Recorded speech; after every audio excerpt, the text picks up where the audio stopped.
Messieurs, votre père a besoin d'une opération urgente. Sans cela, nous ne pouvons pas garantir sa survie au-delà de quelques semaines. Dites-nous ce qu'il faut faire. Nous sommes prêts à tout pour le sauver. L'opération et les soins post-opératoires coûtent au total 45 millions. Malheureusement, votre père n'a pas cette somme disponible pour l'instant. Il m'a demandé de vous convoquer.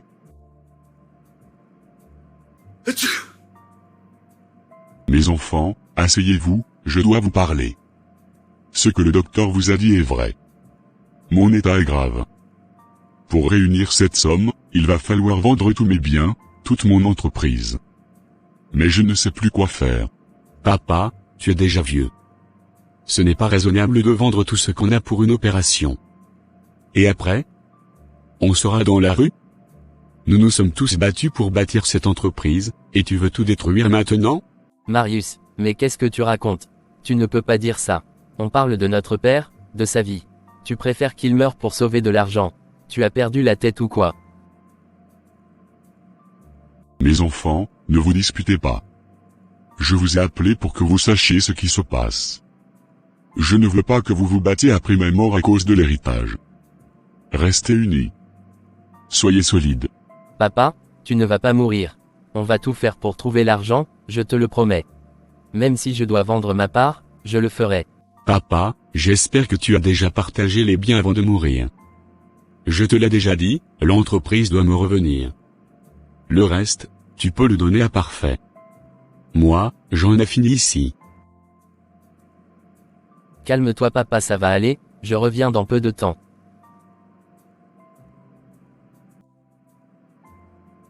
Bonjour maître Rachel, nous venons après avoir vérifié tous les comptes bancaires de notre père. La somme disponible est loin de couvrir les 45 millions exigés pour l'opération. C'est insignifiant. À peine de quoi payer les ordonnances. Nous voulons savoir ce que le testament dit, et surtout, ce qui peut être vendu sans trop nous pénaliser. Bonjour messieurs, je comprends votre inquiétude, mais je dois vous dire que votre père n'a pas encore rédigé de testament officiel. Quoi? Qu'est-ce qu'il attend encore? Il veut que son fantôme vienne le faire après sa mort? Marius, calme-toi, qu'est-ce qui ne va pas avec toi, sérieusement? Toi, tais-toi. Je suis ton grand frère. Avant de m'adresser la parole, réfléchis 3 fois. Ne dépasse pas les limites. Grand frère ou pas, tu n'as pas le droit de parler comme ça à Rachel. On cherche à sauver notre père, pas à se battre entre nous. Donne-nous les documents, Rachel. Je veux tout. Les actes, les plans, les titres fonciers. Tout. Je suis désolé, Marius. Je ne peux vous remettre aucun document sans l'autorisation écrite de votre père. Il est souffrant, oui, mais encore vivant. La loi est très claire. Tu vas le regretter. Je te le jure Rachel. Le jour où j'aurai ces papiers entre mes mains, tu vas me payer cher. Très cher. Maître Rachel, s'il vous plaît, ne prenez pas à cœur ce que mon grand frère a dit. Il est sous pression, il n'est pas mauvais, il est juste, perdu. Je comprends, parfait. Mais ce genre de parole peut avoir des conséquences. Je suis tenue à mon devoir, mais je suis aussi humaine. Et je m'inquiète pour vous tous. Ce que je veux maintenant, c'est sauver mon père. Est-ce qu'il y a un moyen de réunir cette somme? Est-ce qu'on peut vendre certaines parties de ses biens, des terrains, ou des actions? Avant même d'envisager cela, la solution la plus rapide serait de vendre l'entreprise FDR. C'est elle qui génère le plus de revenus, et elle seule peut couvrir la totalité des 45 millions nécessaires. L'entreprise FDR, mais si on la vend, ce serait une fuite de capitaux énorme. C'est elle qui soutient toutes les autres affaires de papa, ça serait comme détruire les fondations d'une maison. Je sais, parfait. Mais face à une urgence vitale, les émotions n'ont plus de place. Soit vous perdez l'entreprise, soit vous perdez votre père. Mon Dieu, quelle situation! Qu'est-ce que je vais faire? Il y a un autre problème.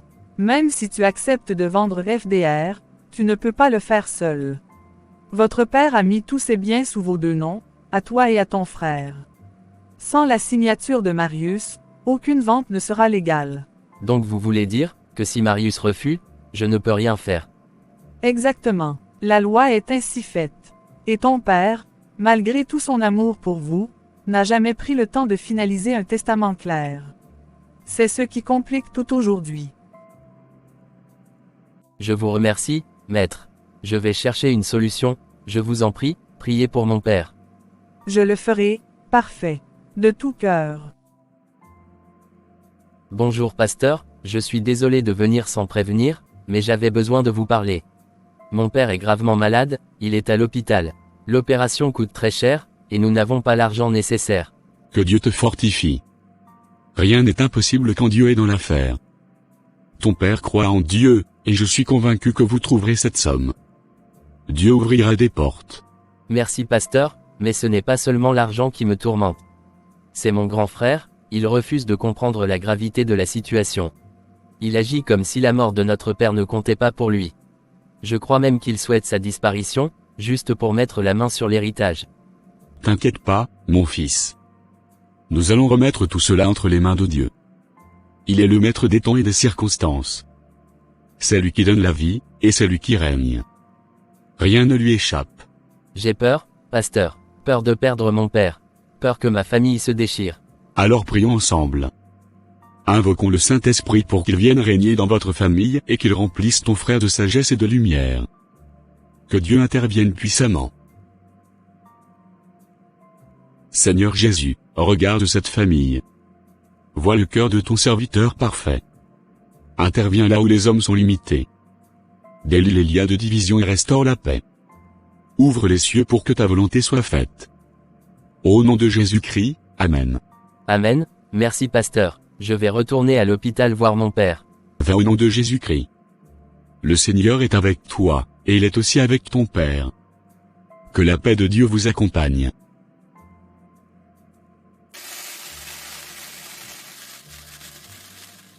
Directeur général, Marius Georges, ça sonne bien. Très bien même. Quand ce vieux serait enfin enterré, tout ça sera à moi. Je vais tout changer ici. Nouvelle image, nouveau style, nouvelle génération. Il y aura beaucoup de filles dans cette boîte, plus que les hommes. Fini l'ancien temps.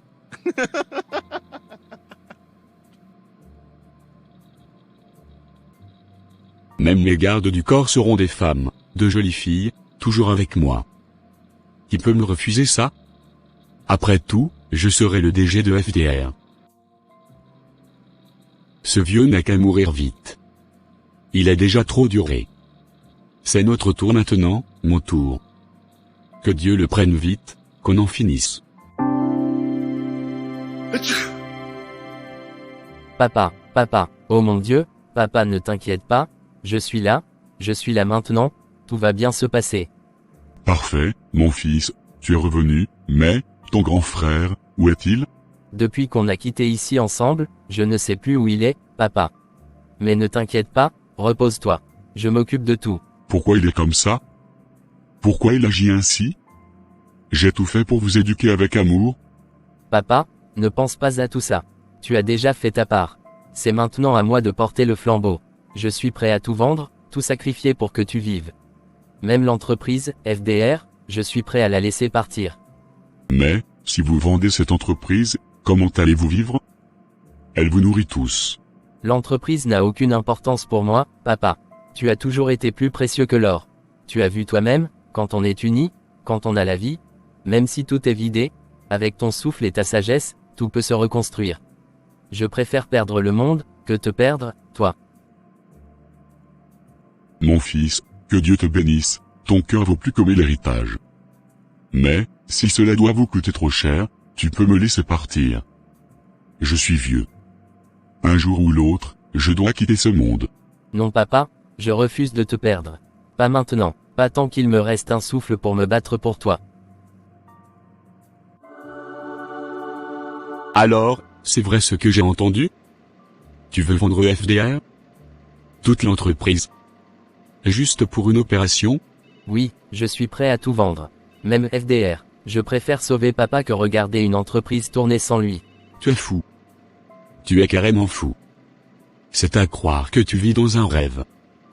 Tu veux sacrifier des années de construction, des milliards de valeurs, pour un homme qui va mourir de toute façon? Il ne s'agit pas d'un homme, Marius. Il s'agit de notre père. Celui qui s'est battu pour qu'on ait tout ce qu'on a aujourd'hui. Il mérite plus que ton mépris. Moi, je pense à l'avenir. Tu crois qu'après sa mort, tu vas reconstruire comment? Avec tes émotions? Le monde ne fonctionne pas comme ça, petit frère. Ouvre les yeux.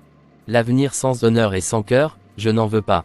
Je préfère tomber avec dignité que de réussir en abandonnant l'homme qui nous a tout donné. Toi, tu veux déjà enterrer papa alors qu'il respire encore. Tu fais honte. Tu n'as pas le droit de décider seul. Tu n'auras jamais ma signature. Jamais. Je préfère voir ce vieux crever que de lâcher FDR à cause de ton délire émotionnel. Tu sais quoi, garde ta signature. Mais retiens une chose, Marius, le jour où papa fermera les yeux, ce n'est pas FDR que tu dirigeras. Ce sera ta propre ruine. Parce que même si tu allais bien, tu n'auras jamais la paix. Tu veux me forcer à signer? Tu crois que tu vas m'intimider avec ton petit air de martyr? Oublie ça, parfait. Je ne t'intimide pas, je te supplie d'ouvrir les yeux. Papa est en train de mourir et toi tu ne penses qu'à sa succession. Tu n'as pas honte. Tais-toi. Tais-toi, espèce d'hypocrite.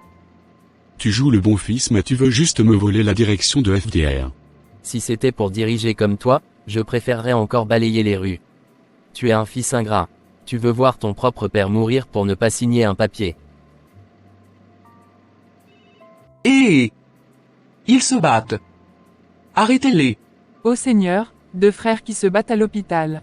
Pourquoi? Pour de l'argent. Le monde est méchant. Regardez-moi ça, l'un veut sauver leur père, et l'autre veut juste ramasser les héritages. Quelle honte. Messieurs, ça suffit maintenant. Vous êtes dans un hôpital, pas dans un marché. Vous voulez que votre père vous voie dans cet état. Quelle image vous donnez? Tout ça, c'est à cause de toi, Marius. Tu as vendu ton cœur pour un trône vide.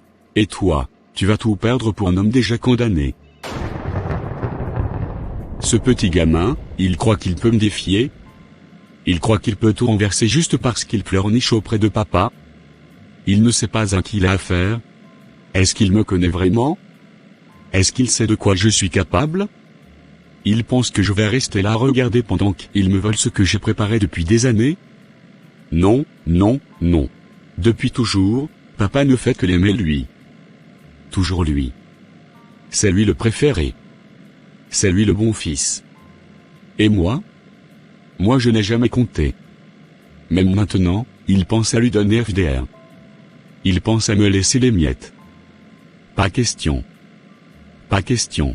Il faut que je réagisse vite. Très vite. Avant que ce petit ne détruise ma vie.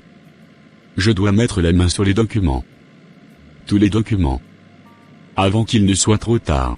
Même s'il faut que je les prenne de force, personne ne va m'arrêter. Ni lui, ni Rachel, ni même ce vieux malade, c'est ma destinée.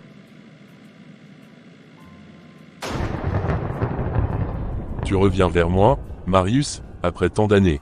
J'ai besoin de toi. Il me faut les documents de l'entreprise FDR. L'avocate les cache, et elle refuse de me les remettre. Et que veux-tu que je fasse? Envoie-lui un esprit. Quelque chose qui la terrasse, qui la pousse à m'obéir. Je veux qu'elle me remette tous les documents, volontairement.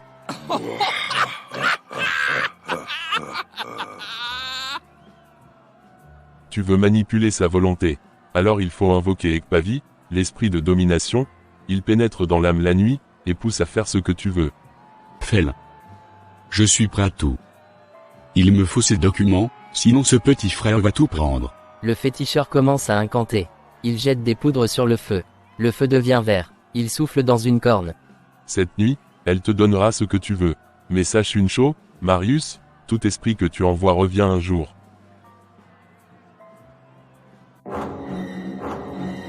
Ah, à l'aide. Sécurité. Police. Venez m'aider. Appelle qui tu veux, police, sécurité, voisin. Mais sache une chose, personne ne me verra. Tu es la seule qui peut me voir. Je ne suis pas venu pour te faire du mal ce soir, mais pour t'avertir. Et c'est mon dernier avertissement. Qu'est-ce que vous voulez de moi? Tu détiens des documents qui ne t'appartiennent pas. Remets-les à Marius, ou tu perdras ta vie. Non, je ne peux pas. Tu dois obéir. ou bien, la mort frappera à ta porte. Donne les documents à Marius, ou prépare-toi à mourir. Tu as entendu? Choisis la vie. Obéis, c'est tout.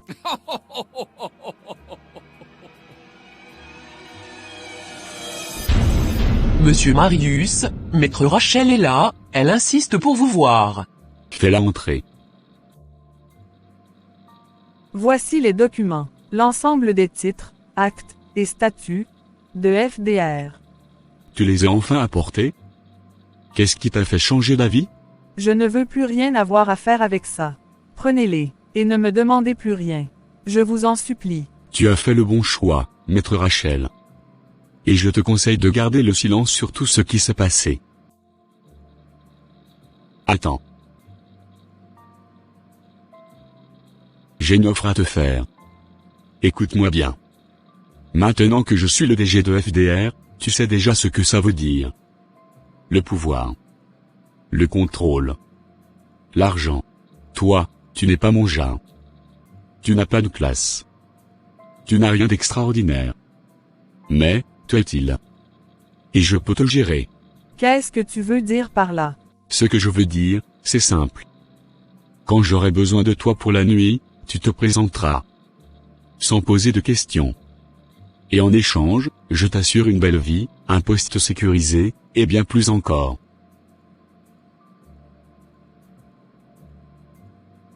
Vas-y. Réfléchis. Tu as toujours été intelligente.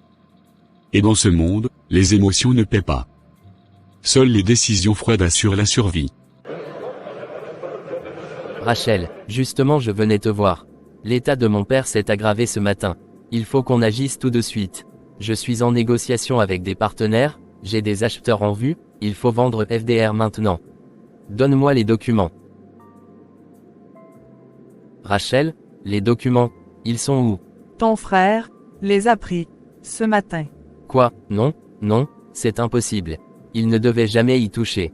Il les a récupérés par la force. Je ne peux pas t'expliquer. Je ne peux pas. Il m'a fait peur. J'ai eu peur pour ma vie. Mais Rachel, tu étais censée nous protéger. C'est pour ça qu'on t'a choisi comme avocate familiale. Tu connais Marius, tu sais ce qu'il est capable de faire avec ses papiers. Tu viens de lui donner la clé de notre ruine. Je suis désolé. Je n'ai plus rien à dire. Allez régler ça en famille. Moi, je ne peux plus rien pour vous. Hôpital, début d'après-midi. Parfait arrive en courant, essoufflé, le regard inquiet. Excusez-moi, où est le patient de la chambre 217, monsieur Georges? Allez voir le docteur Evrard, s'il vous plaît. Docteur Evrard, où est mon père? Dites-moi ce qu'il se passe. Pourquoi il n'est plus dans sa chambre? Docteur, répondez-moi, où est mon père? Parfait, assieds-toi, je t'en prie. Non, dites-moi, où est mon père? Il est où? Nous avons tout essayé. On a lutté jusqu'au bout, mais ce matin, vers 5 heures, votre père nous a quittés. Il a rendu l'âme. Nous l'avons transféré à la morgue. Non, ce n'est pas possible, ce n'est pas possible, je devais le sauver, j'avais tout prévu, pourquoi vous ne m'avez pas appelé? Mais moi je ne savais pas, j'aurais pu faire quelque chose, si seulement, si Marius n'avait pas pris ses documents, si Rachel n'avait pas cédé, si. Parfait, je sais que c'est dur. Mais ton père était fier de toi. Tu es resté jusqu'au bout. Tu as combattu pour lui. Il l'a vu, et il est parti en paix.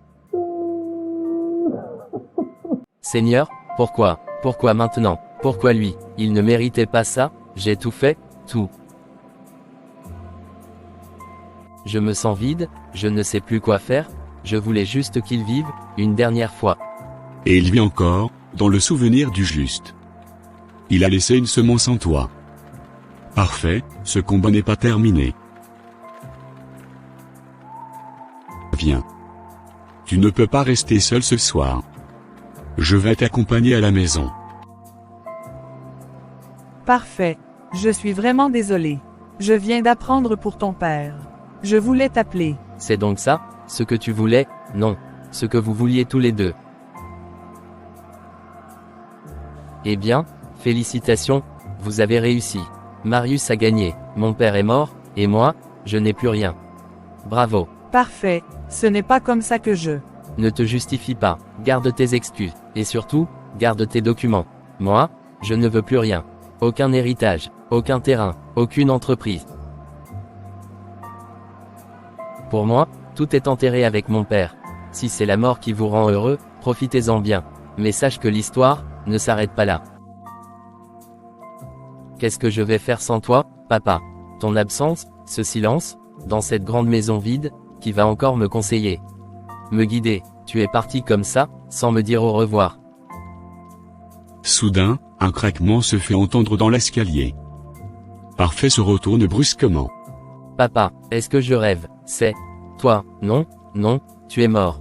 J'ai vu, j'ai entendu le docteur. Assieds-toi, mon fils. Respire. Je vais tout expliquer. Je suis bien vivant. En bonne santé. C'était une mise en scène.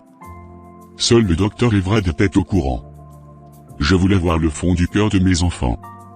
Je voulais savoir qui m'aimait vraiment, qui était prêt à me perdre pour garder mon argent, et qui était prêt à tout perdre, pour me sauver. Mais, pourquoi, papa? Tu sais combien j'ai souffert. Tu sais ce que Marius a fait. Il a tout pris. Et c'est justement ça que je devais voir, ce que chacun ferait en pensant que je ne suis plus là. Ton frère a montré son vrai visage.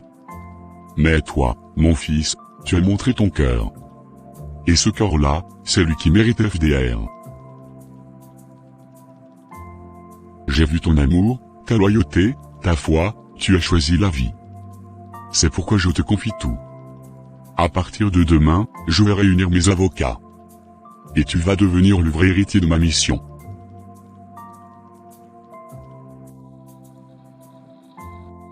Papa?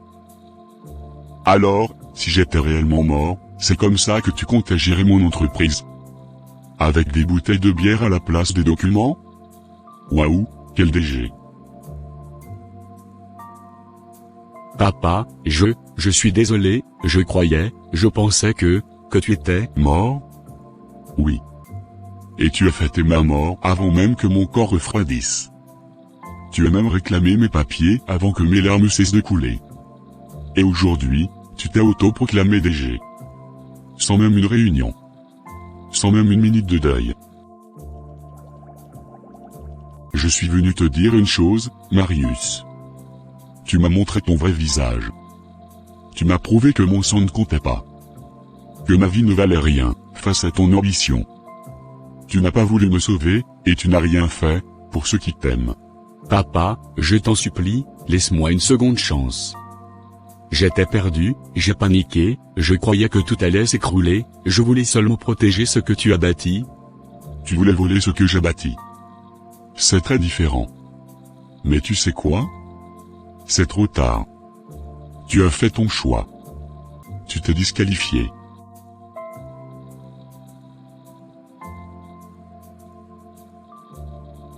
Le vrai héritier, c'est celui qui a su aimer au lieu de posséder.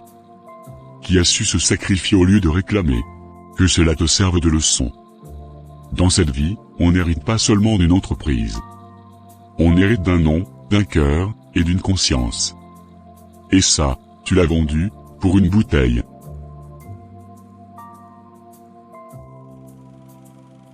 Mesdames, messieurs, merci d'être là aujourd'hui. Ce que nous allons faire ici est simple. Je vais remettre officiellement les rênes de cette entreprise à celui qui a prouvé par l'amour, la loyauté et la sagesse, qu'il est digne de continuer ce que j'ai bâti. Rachel, peux-tu confirmer ce que tu détiens entre tes mains? Oui, monsieur. Ce sont les photocopies des actes de cession, les titres fonciers, et les statuts. Ceux-là même que Marius m'a pris de force. Maître Kwasi, pouvez-vous ouvrir la mallette? Voici les documents authentiques, dûment certifiés, scellés, et encore intacts.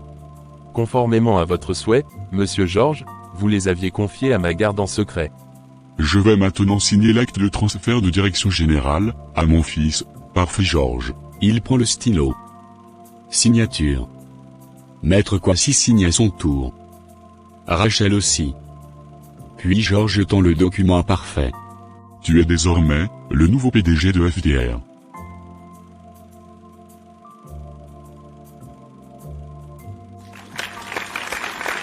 Merci à vous tous. Je ne suis pas ici pour être un roi, mais un serviteur. Mon père m'a appris que diriger, c'est d'abord aimer. Nous allons reconstruire FDR avec honnêteté, excellence, et respect de nos valeurs.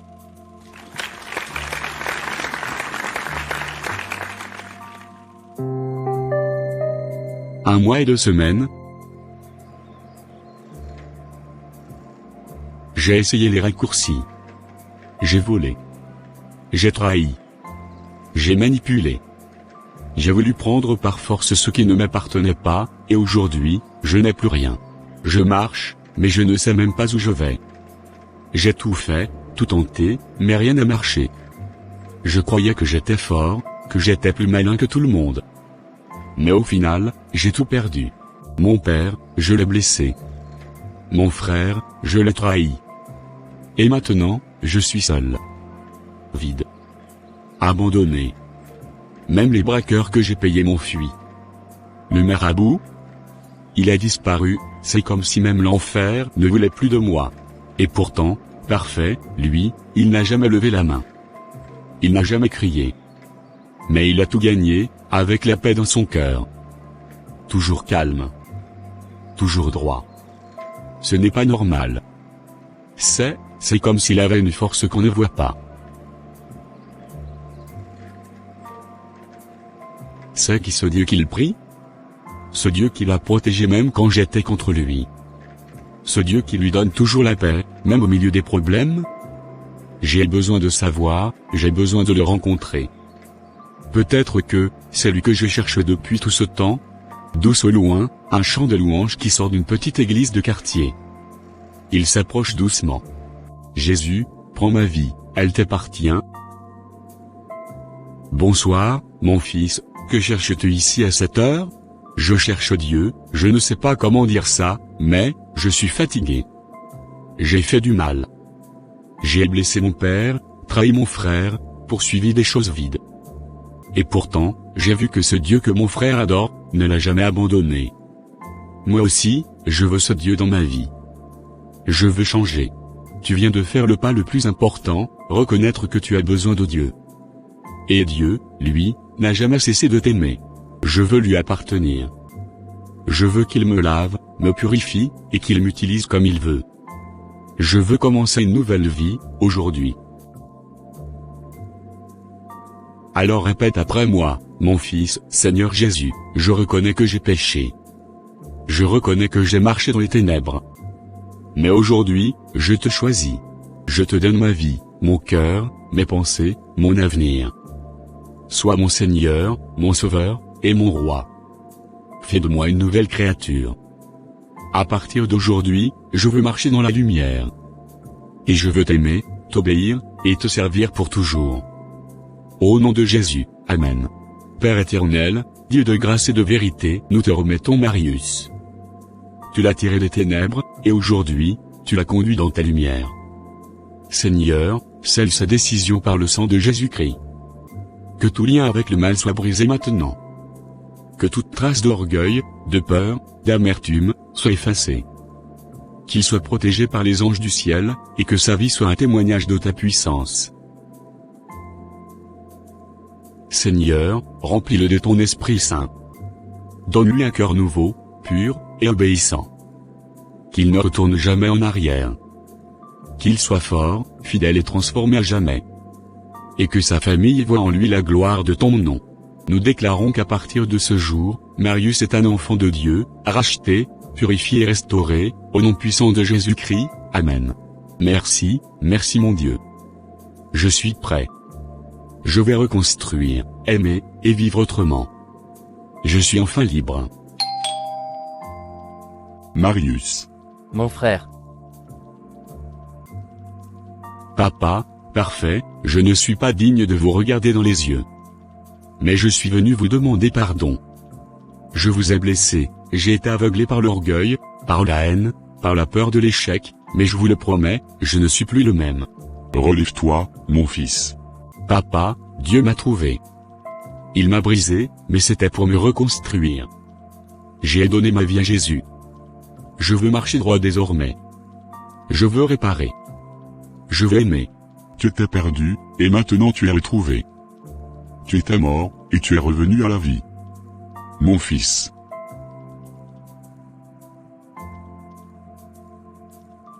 Je ne t'en voulais pas, Marius. J'ai prié pour ce moment. Bienvenue à la maison, mon frère.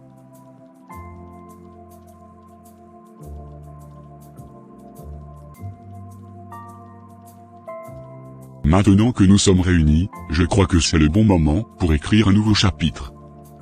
Pas basé sur l'argent, mais sur la foi, l'amour et l'unité. Et c'est ainsi que, dans cette maison où tout semblait brisé, Dieu a restauré l'amour, la vérité et la paix. Le Fils perdu est rentré. Le pardon a triomphé. Et une nouvelle saison a commencé, sous le regard bienveillant du Seigneur. Car mon fils que voici était mort, et il est revenu à la vie. Il était perdu, et il est retrouvé.